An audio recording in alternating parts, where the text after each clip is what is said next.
Hello. How are you? Very well.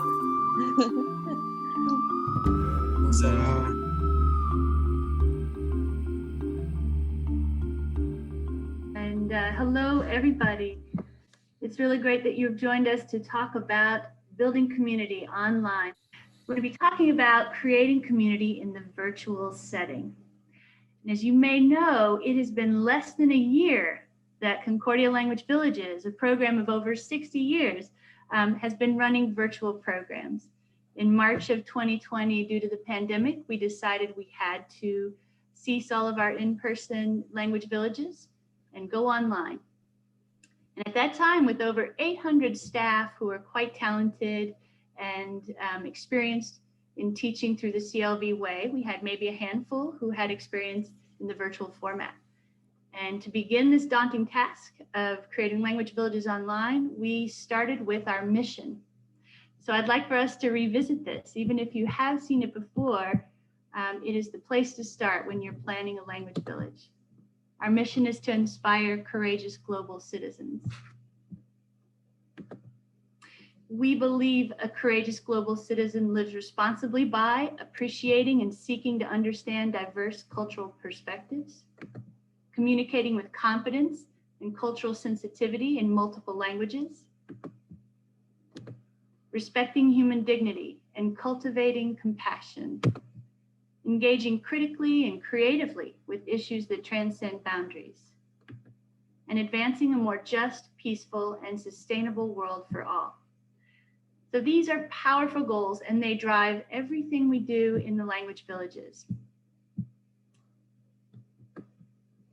We teach and we accomplish our mission through these 4 precepts. So community-based learning is one of the 4. And with all of our experience, building community in person, when we looked at the task of going into the virtual format and started with the mission, this is what we were used to, right? This is what you were used to probably too, and have come along with in your own field.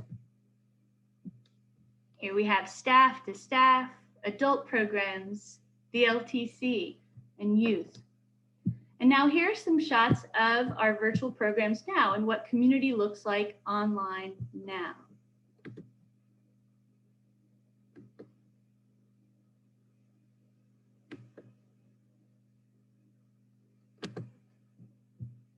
So I'm going to pause there for a second. And as you think about the pictures you just saw of our virtual programs online, what do you notice? You can put them in the chat and Shams will read them out. So if you can share some things that strike you about these visions of our language villages online.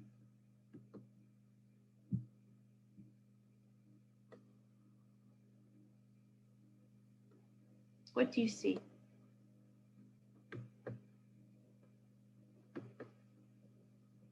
Shared activities, I can see them too, great. Students are busy doing things. Everyone seems to be doing something. Active, okay. Engaged students. Mutual interest. Change is obvious, but the interactions and communication is sustained. So that's what we found too. And as we reflected through the progress of creating programs in the summer and into the fall and now in the winter, people have shared comments who have led programs like content over pizzazz. You can see that we're trying technical games, technical tools, but there's one thing that remains important to us, and that is seeing each other, human-to-human interaction. And so now I'd like for us to pause and think about how do we learn in community. It seems like an obvious goal, but can you think of some things that are advantageous about learning together? And thank you for everyone who typed in some thoughts in the chat. I appreciate that. What is advantageous about learning together in community? What does that allow you to do? I think Etienne has commented that everyone's working on the same activity. Thank you. Yes, Etienne. That they have the opportunity to learn from each other. Learning from each other. Helping each other. Go ahead. Yeah, please go ahead. Yes, helping each other to improve, sharing experiences. Community gives more opportunities for genuine conversations, not just exercises from prompts. That's great. Minimize the routine and put all hands on deck during the more creative assignments. Great thoughts.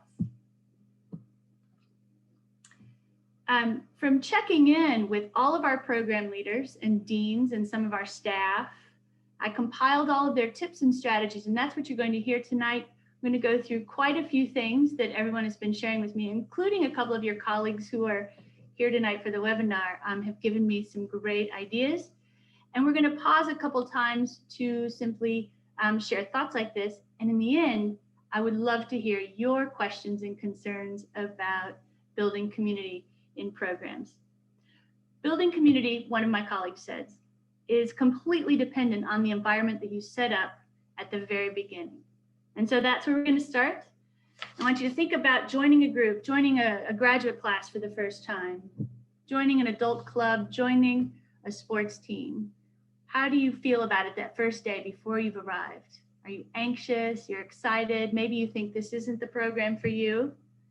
This is what matters to us in the Language Villages. We call it a powerful arrival. We want to make you feel welcome from the start. All of the ideas that were given to me fit into these 4 main topics: ambiance and environment, structure and strategies, building relationships and growing together, and more games and activities that you're going to have a list of. You'll also receive a handout of everything that we talk about tonight, so you can go back and look through the ideas. So how would you want to be greeted on the first day? How would you want to be welcomed? We aren't going to go into the theories of affective filter, but that is obviously a great thing to think about in setting up your community. How do you lower the stress and the anxiety? Let's think through ways to do that. Ambiance, that speaks to your environment as well. Stress-free, comfortable and warm. People this summer and during the academic year have found that if you open the room early and have everyone come on, they can chat just as if they were saying hello. It's without an agenda, those first 10 organic minutes. Some program leaders like to start with music as people are entering. Say hello and use their names as they sign on. This seems obvious, but when you sign on to a program and no one yet has said your name, you wonder if you're seen. So as an online teacher, every step is intentional and has immediate impact. So if you say hello to someone as soon as they sign on, they are seen, they're there, they're heard, right? Levity from the start. You can set the tone, but you can also start with something completely silly or ridiculous, simply to help everybody come together and be in this space that you're intentionally creating. Oh, and all of a sudden, we're in the middle of birch trees in northern Minnesota. This is to point out about transitions. Since you are creating this space, you're also creating movement. And when you move from one context to the next, think about setting that up and bringing everyone with you. How will you bring them from one context to the next context when you're changing your content? And so now I'm going to go back to ambiance and think about the friendly and warm environment you want to create and how that will help set the stage for that collaborative work that you want to lead them to do in the language. Now we're going to show you what Bemidji looks right now as we record this webinar. There we go. To environment. Environment is the surroundings that you create, equally important. And it's your opportunity to do the grand simulation of culture, but also help people share more about themselves. Allow your villagers, your students in your class to create their own space. You can encourage them to put things up physically behind them that represent the culture that you're learning about, to share things about themselves, their travel. You can allow them to create their profile picture if they don't wish to show themselves. And this is something we're working with daily, and I know teachers across the world right now are grappling with in terms of keeping your face online. How do you communicate visually when someone might not be able to show their face, when a student or a villager chooses to not keep their webcam on?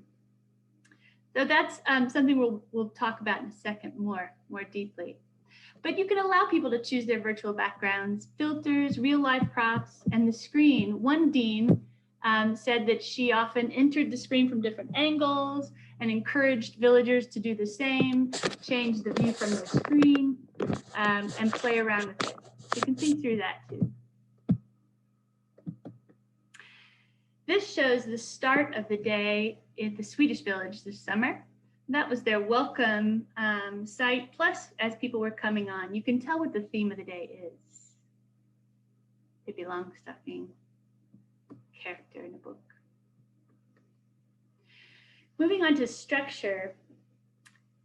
For all ages, knowing what's to come is very helpful and makes you more interested. If they know something about the content and how it is relevant to them and that it will matter to them, they're going to be more excited about that first day. And that's everyone from age 7 to 77. A pre-program orientation is also really helpful to help walk through the process of the online learning. So have a virtual Zoom meeting prior to the program start. Go through how they connect, how you're hoping that they will sign on, whether they're choosing a village name. Again, just walk through all those aspects and help them understand what those expectations are. From the start, provide a venue for feedback. From the very first day, you can give them a quick form so that you know that at any point if they have questions or feedback, it's welcome. And it's something that we all will learn from and gain from. Again, open the room early for an organic start and that casual environment. You're creating it. That also just gives you time to maximize the hour of the cultural activity or language that you're going to be learning for the day. We're stretching our hour together, is what it was. Planning for routines. The start of the day, one of my colleagues said, is a great time to reach back and say a great thing that happened the day before and thank people for what they shared. Bring them into today with what you're going to be covering for the whole day. Just give them that sense of here's what we're going to experience together. It frames it, brings them into focus. And then do something fun. Something silly. It could be a crazy video that came out that's from the one of your target language cultures. Step into the space together and then focus on the content. Breaks. My eye doctor just told me the other day that every 20 minutes, you need to look for 20 seconds at something 20 feet away, 20. So think about that for everyone's health and ability to focus, right? Work in a break. Turn off your screen, go walk around for 5 minutes, or make it a useful break. Go somewhere and find, it could be something silly that might be a surprise in the language that they don't know yet. Go get your toothbrush. Bring me your toothbrush. Let's see what color your toothbrush is. Or turn off your webcam. We're going to dance to this music like no one can see you. So you turn off your camera.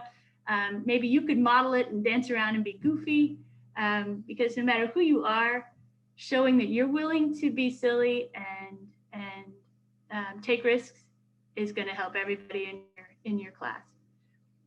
But breaks are important. Also, breaking as a community is important. You could say, we've got a half hour for lunch. I'll be signing back on at 1:45, so that if you want to come tell me about yourself, where you're from, ask questions, we could eat the last part of our lunch together. And people have found through our summer and our academic year programs both that planning for these social moments is important. You know, villagers from youth and adult programs have all said that connections they make in the language learning experiences with us are the most important, the highlight of their experience. the friendships, conversing in the language, just chatting, is how they really have grown in the language with us over time. At the end of each day, we do a lot with our camp tradition, and we have a cabin council. You may have heard about the cabin council routine. That's a way to reflect together about the day and to share something personal. So each individual is able to respond to a prompt from the leader. One common tactic is the rose, thorn, and bud, which is a highlight of the day, a challenge of learning that day. It could be a social challenge. And then the bud is something you're looking forward to in the next few days. It could also be, let's decide on 3 great things that happened to us today. But providing time to reflect on their learning and their experience and to share that is a powerful learning tool for everyone in the language village. Here's some examples of villagers who took their asynchronous learning activity and recorded it and shared back the next day. This is from the Finnish village. So it's important to give time outside of the camera to do things that you're going to be able to share back online in your time together. Not just formal longer activities, but short times, and we'll talk about that in a second in our strategies. You create your community together. Here's an example of involving villagers in creating their charter for communication, their charter for living and learning together. This is a young 1-week program, I believe. But in this, no matter what the age is of your student, you can think about, how are we going to interact? You know, when can you leave? When do you come back? What's expected? How can we help each other learn? What would people like? You'll see, and you may know already from your experience, that it starts to happen organically in the chat, that people help each other. And we've seen this with young villagers saying, oh, that means that. Oh, I don't know what he's asking. Oh, that means that. And it's become an incredible way of building literacy, of this indirect writing and reading on the sidelines. So you can talk about this when you begin your program and think of, how do we want to use that? Is that going to be helpful? Being there. So we talked a bit about the webcam and expectations. A lot of reading I've done recently from colleges and high schools are saying that they started very flexible. They want to support people who might be having challenges at home with technology, but they're missing seeing human faces and being able to see the reactions of their students. So in the language villages, as I mentioned, we're working on this constantly. We want to be communicative and encourage students to sign on when they can. Sometimes people will respond and turn their webcam on just for when they're responding and then turn it back off. What we want to do as teachers and leaders is model the expectation. So as much as we can, show how you can have a background that allows you to present who you are in the way that you want to present who you are. And we want to model the fact that communication is visual too for our language learning. We want to see gestures and facial expressions and share this way too. Model it. Modeling everything you do is important as a teacher, but in the virtual setting, it allows you to communicate the way you need to. So give them those responses and choices, show them how to do the hand, if you want them to use the reactions in Zoom, if you want to stamp on possibilities in a visual, go through it and model it. Give them several choices. Again, make mistakes and laugh about them. One of my colleagues is superb at making jokes and puns with words, Monsieur François Fouprel, who's among us tonight. And it always takes you a second to think, is he serious? Does he mean it? And the joke always enlightens you about the language. So make jokes, even if they're not great jokes in the language, then you can laugh and go, well, I tried to be funny. But think about ways to use language that takes them outside the box. We have to coach people to be collaborative, and giving positive feedback about others' work is a really great way to do this. Part of being seen and being heard and engaging is having the teacher reflect back how well they listened. And some other tips I received from my colleagues were using the conversation you just heard and referring back to it often to move forward. For example, oh, Christine, you did something really creative with that recipe. Bravo. Did anyone else do what Christine did with that recipe? Listen for points made the day before and think back, how can you connect it to today? So talking about people, bringing them into the conversation is important. And then transitions. Physically, when we're together in a village and we move from one activity to the next, we check and make sure everyone made it back. We've had some experiences where people drop off. And that's a moment to check back in. This is their time with us, and we want to know if they're okay. Did they have a technical difficulty? If you can, if you have a partner working with you, have someone on task to try to figure out what may have happened. Transitions as a large group, it's also time to check in. When an individual disappears from your screen and you're able to connect, it's a moment to check in general, just in a human way. How are you doing? How's it going? Was it too overwhelming? What was happening?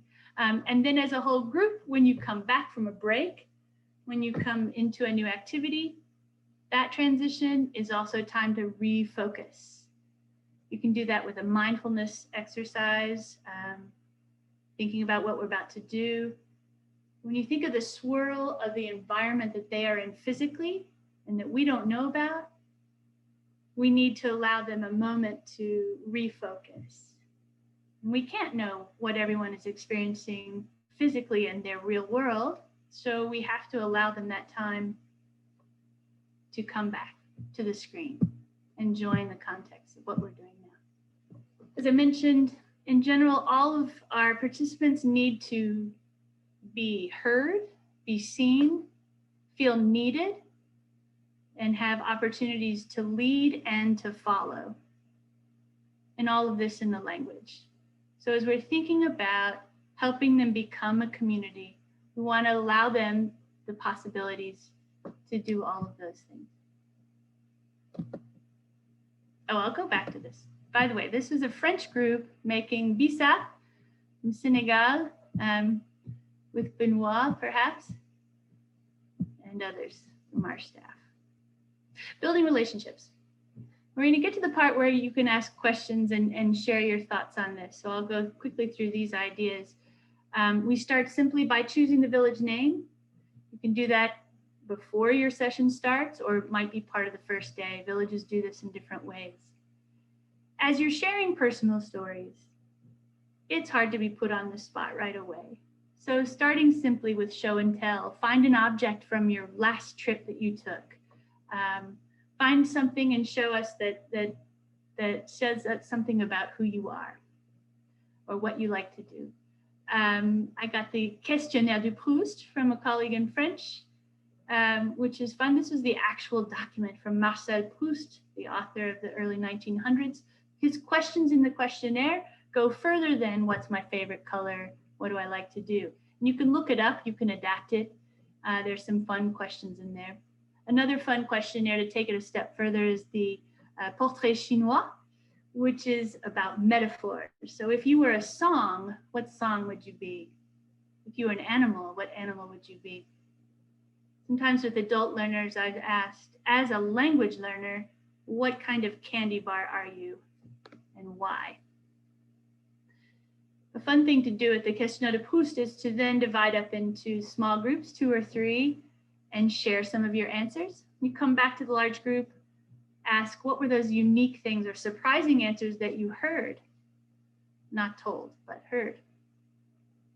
Other simple ways of sharing things about yourself are to find commonalities, draw what you're learning about, draw something about you, allow time and choice.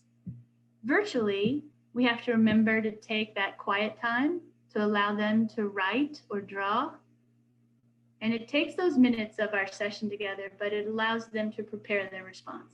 So instead of putting them on the spot right away with that Marcel Proust questionnaire, give them that in advance, or take 10 minutes. Take 10 minutes now and do some writing. Be present so that they can ask questions if they need guidance, but give them that time to prepare what they want to say, especially if it's about themselves.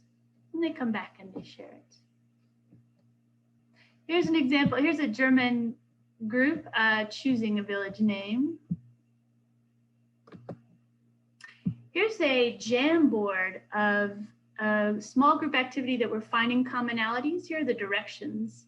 So we'll talk in a minute and see if any of you have tried Jamboard, but it has infinite possibilities for virtually connecting and responding. This was the direction slide. This was the Jamboard for each small group had one of these, and they would then use sticky notes to give their comments. Here's one of their group's final pages. This is in English. This is a beginning Japanese class. So they were beginning to talk about these things in Japanese. You may be familiar with the gradual release of responsibility, where the teacher starts off leading, and gradually over time, your student has the responsibility.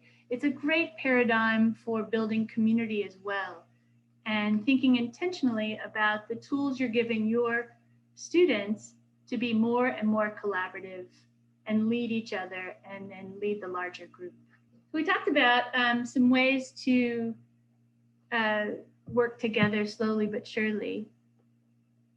Some of the ways the language villages do this from the start are having small groups name themselves. It helps give a group an identity within the larger group.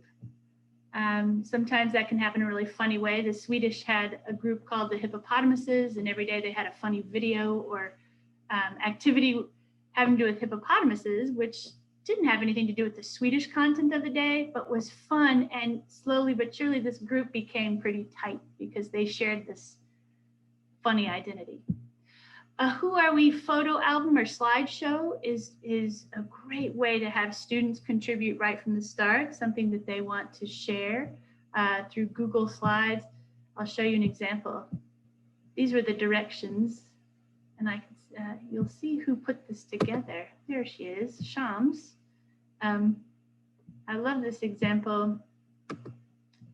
Here's one of the students. And then everybody in the class contributed to this slideshow, which they then got to watch and view together.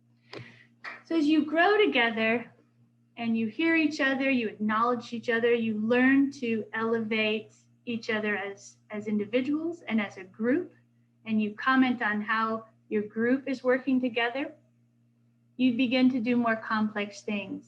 And that is going to help you work with our true mission of becoming courageous global citizens. How do you do that? You do that by tackling troubling questions, uncomfortable questions about the content that matters in your language and culture. You can allow smaller groups to grapple with these questions, come back and share, and you learn in the language to agree, disagree, ask questions, seek further to understand, think about the values that are represented in the group, and come to a conclusion of where you are with the topic. Before I go to the group discussion, I wanted to say we also share portfolios, and that can be done digitally. And we've seen some great compilation of work from villagers at the end of a program. The Cabin Council I've already mentioned is an important reflection piece. Okay, I'm going to go back to this point. And I put it in red, the productive struggle. I thought I might take a moment before we go into some of the games, the icebreakers, to think of things together that you might be grappling with when you think about creating a community online. So I'm going to pause and see if any of you have questions or any looming concerns, challenges that you find in this material, thinking about your teaching. Thank you so much for your information. I have actually a question. It's just because my, my master was also, linguistics, and I'm studying, a lot about different teaching styles, and depending on the kind of classes that you teach, and one of the teaching method, it's a community language teaching, that you see the class as a community, and you as a teacher, your role is not really like managing the class, but you facilitate the class. And what you were telling me was mostly like that kind of probably teaching method. But my question is, first, we are all like in language villages, so we deal with adults, and and some of the adults are even older than us, and they have their very own set learning style. And so how can we approach their individuals learning style? There are students in my classes that have like lots of adults that they are not really cooperative. There is like hard for them to cooperate in like activities, or because they're not probably they're like they're not really like a loud kind of person, or especially like the previous foreign language learning at, for example, Defense Language Institute, they are really used to that, and they think that anything besides that is wrong, and this is like the only that was the only correct one. I have like several like students have the same problem. So how we can approach, like yeah, these are like lovely activities to engage the students, but what if the students' learning style is different? Right. What we are. That's well described, and what I know we all are familiar with. You'd be surprised that children also come to us with these perceptions that this is the way I operate, this is the way I'm going to learn. And when you join the community, you have this shared experience. I think what we do is start from awareness and share that. So what are your strengths? What are your preferences? What is your role? And how do you usually interact in a small group? One of my colleagues who teaches Japanese shared, in fact, she does a questionnaire with her students, middle school students. I prefer to listen and then write. I prefer to speak all the time. I don't want to have to write down anything. I prefer to lead. I prefer to follow, and then I'll support you. And she has that. I can share it too in the handout, which allows an adult to say, this is my style, this is how I learn, and this is how I learn best.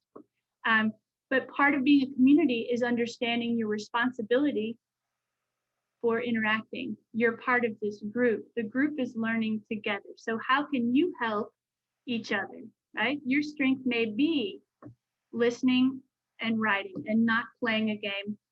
But in playing a game, you are using the language to support one another.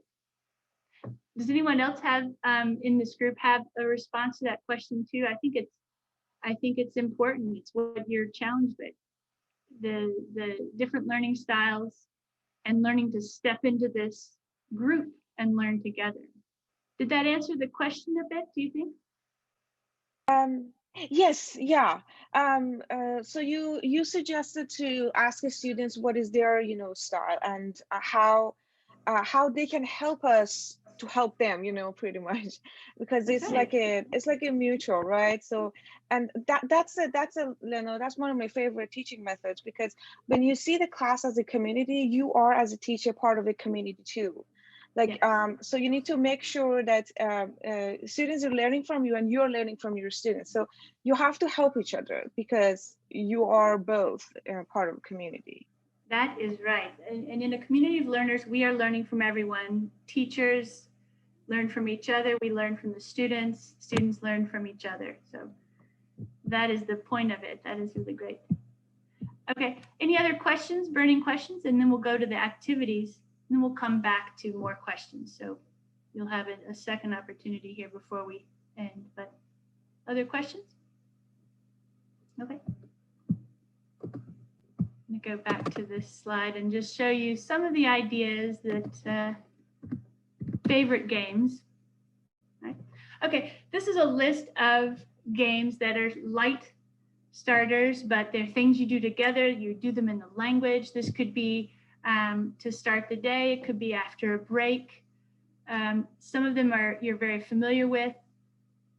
Some you may not have played before, like 5-Finger Showdown, which is simply looking at your crowd and starting with your 5 fingers up and saying, okay, you're going to put your finger down if you have this in common with me. So we'll try this. Why don't everybody put their 5 fingers up? Everyone raise your hand that is able to here. All right. I spoke, let's see, my first language was not English. To pull my finger down. I have a dog. All right, so you keep going with random facts. You could pass the mic and you can see who wins by losing all 5 fingers at once. So it's just a quick icebreaker, get to know you kind of thing. Look, change, what happened? A little more complex. You look at your crowd of visual profiles. You look at everyone in the screen and you try to memorize what they look like. You turn the webcams off. Everyone changes something, so it might be as simple as that, right? And then you turn the camera back on and people try to guess something about each person. Now, whether you're someone who is serious about reading and writing or translating, you're going to be using the language to describe all sorts of things that just happened that you might not usually get to do in a traditional classroom.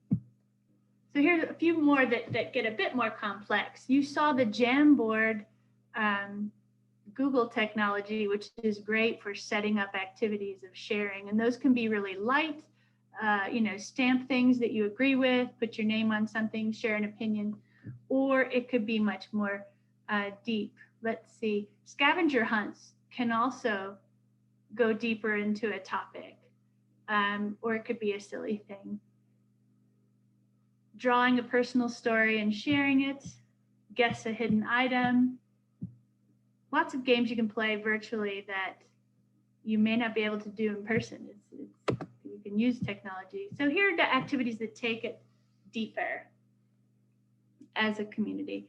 I learned recently of one called Pancakes or Waffles, which you may be familiar with, this or that. And you tell the entire group that they have to eliminate one thing, and it's going to be by vote. So is it pancakes or waffles? You can't live with both of them.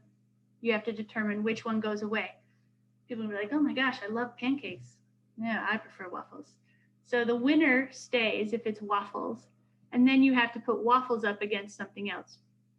Once you get into more interesting topics, you have the groups that vote share why they voted for that. That could be in the small groups. We love waffles because of this. We love pancakes because of this. They come back, it's like a debate. They try to convince the others and see where they end up. Well, waffles really did win the second time. Okay, so then you go on and you can take it into bigger questions, things like what is more urgent to address, world hunger or climate change? So that's a real jump, but you can see how you could go deeper into values and having small groups discuss uncomfortable things, share their opinions, see what they have in common when they vote for the same thing, and then bring it back to the group. It's a game form of debate, you could say, about sharing opinions, agreeing and disagreeing. Another one I learned of recently using Jamboard is a spectrum. Line up many things on a spectrum and then have the group, could be a small group of 3, could be a larger group of 6, determine where things are on the spectrum as a group and why. You're going to get into some serious discussions about that. It could be also, a spectrum can be used for many things about getting to know one another.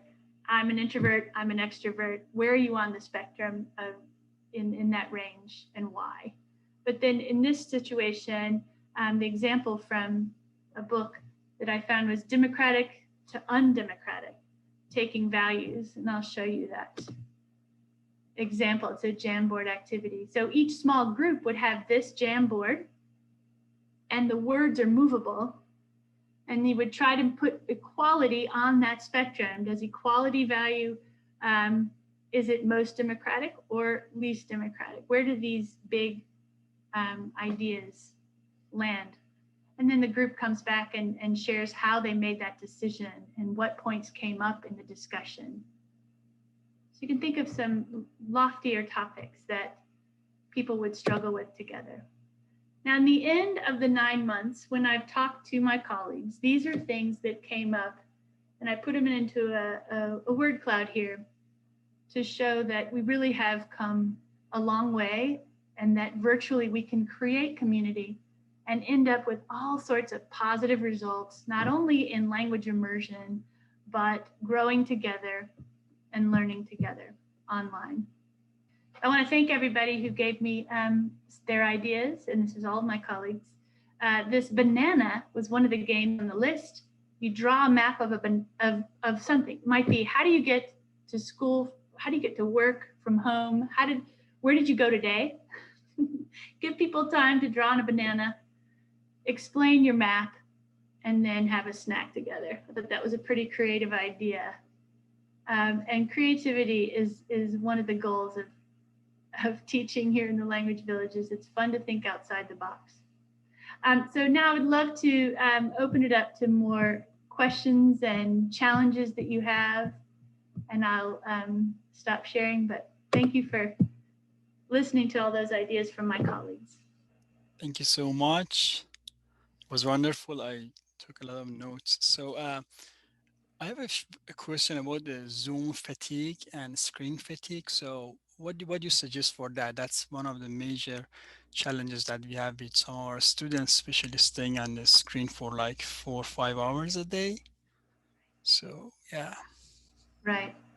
I would say, we have slowly but surely started to give each other this option of within an hour online together, you might take 10 minutes away. And that's when you say, okay, now I want you to think through your writing, and then we'll come back and you're going to share that with your small group. So change it up often and have that freedom to allow them to do work off screen during your time together virtually. It's something you would do possibly if you're all there together, right? And so since we can control that, we can have that liberty to say, okay, the next 10 minutes are off screen. And as you said, it's really important to take breaks over the entire day, so space things out. But I was surprised to hear that 20-20-20, every 20 minutes, change your focus. There's also a comment in the chat that being able to hide yourself, that view option, is also good for reducing fatigue. And I know that we try to get people to keep their faces on screen. Sometimes I'll just turn it off and do a downward dog. My brain's still there, I'm still listening, but then it's just like little refresher. So maybe allowing students to do that sometime. Thank you for that comment. May I ask a question? Please. Thank you so much, Charlotte. It was comprehensively summative, and I made a lot of notes as well, and thought-provoking at the same time. And my question, kind of off the top of my head, is addressed to you, but as well as to the rest of our colleagues. Have you used any kind of gift box that could be sent to our participants? Because it could be a wonderful opportunity to create this kind of, to model the expectation, to provide some kind of hands-on experiential opportunity to kind of taste the culture and so forth. And admittedly, we have tried that in our program, and it was an epic fail. And after trying it once, we never returned back to this option. But maybe other programs or you in your program had a better experience, and I would greatly appreciate your sharing that. Thank you. Yes, that's a great question. You want to speak to it in terms of the LTC programs, or? Yeah, so some programs have sent out program materials in advance, and some haven't. And it seems like the ones that have been most supportive of the programs are ones that are program materials that the students are going to use in an activity. I think probably the Chinese program has sent out calligraphy materials, for example. They've sent out lanterns that they can construct into kits. The students seem to really appreciate them, I think. So yeah, so that's our experience.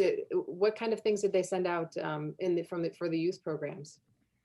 For the youth program, similar things, so that there are some cooking activities, a special ingredient that's hard to find. I know the Japanese sent some fun writing utensils that are only available in Japan. The French sent some some materials to make things out of that came from West Africa. So special art materials that are cultural or cuisine that are special. We also tend to send candy from the language villages. And this is Martin. I think it can be also a way to engage the people in their household. So if it's an activity that's not taking place during the online on-screen time, but something they do independently, and then it gets talked about again separately, like a cooking recipe or something, or baking, or a craft potentially, or writing exercise, calligraphy, where others that they're with in their household, family, or whatever it is, can join in as well. Mm-hmm.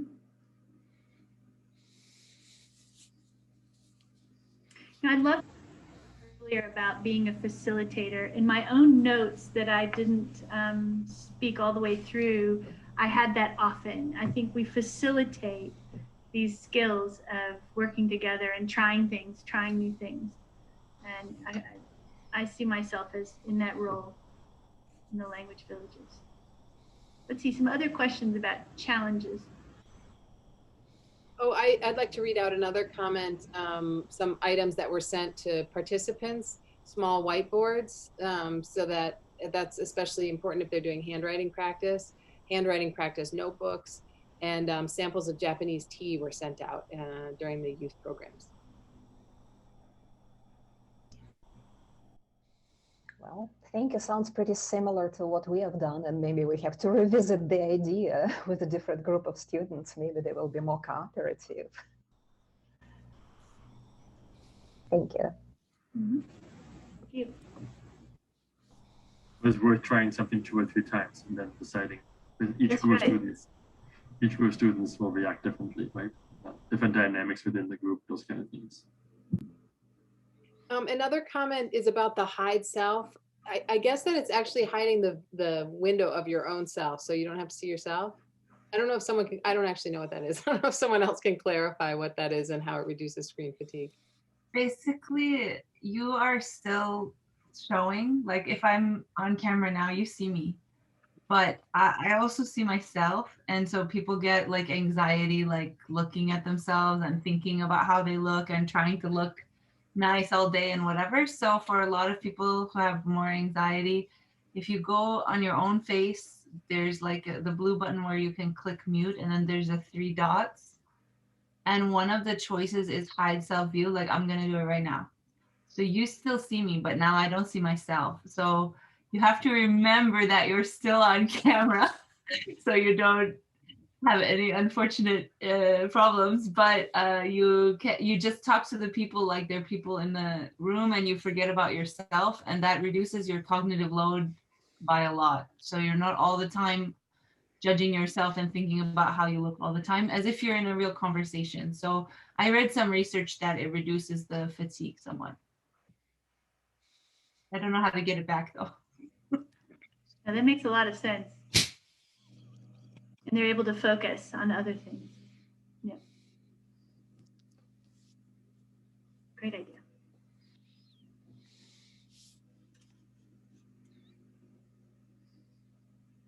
Okay, well, so many creative ideas I'm sure that you have, and I hope you'll have the ability to share with your colleagues. But again, you'll be receiving some of these in email soon, right? Okay. Yes, we'll send everybody who joined us this evening and others who might be interested who weren't able to join but had registered a link to the webinar itself, as well as the materials that Charlotte has referenced in terms of the games and some of the descriptors for that. So I want to thank you, Charlotte, for taking the time to prepare, to engage with your colleagues, and to enlightened us tonight. You know, again, I also took quite a few notes. You have great sets of 3 words that I took note of, and you know, even if we are aware of them as educators, I think it's good to be reminded of them. This idea of being heard, wanting to be seen, wanting to be able to lead, but also wanting to be able to follow, I think is also really important from the community standpoint. And the idea of, we probably don't take that opportunity enough in a virtual setting to help students how to lead the rest of the group. And I think that's really an interesting aspect, and this whole idea of maybe flipping the classroom where students present the content as well and empower them in that way. It builds community, but also builds obviously confidence and courage, plays on that word of courage of practicing your language. So, and as I know you also, and it came through clearly tonight, the idea of working with energy in the room, allowing for that quiet space. You know, we don't think we experienced it a couple of times this evening, quiet, and that's silence, and that is important, and I think it's important to set the tone up front, like you said, to allow people to feel comfortable in that kind of a space, and because that is natural in any kind of community and communication and conversation as well. So beautiful. Thank you very much. Thanks everybody again for joining us this evening. Is there anything, I want to make sure we thank Joost, who is behind the scenes to set everything up, configure your registration site for the webinars, the communications to everybody ahead of time, and working the magic behind the scenes here to make sure this is all working for us tonight. So thank you, Joost, Marty Finkhengel. And anything else, Shams? I don't think so. Thank you everyone for your attention and your questions and comments, and merci Charlotte. Merci, mon plaisir. À la prochaine. We'll see you again March 9th. Au revoir. Au revoir. Bye. Good night. Thank you. Bye.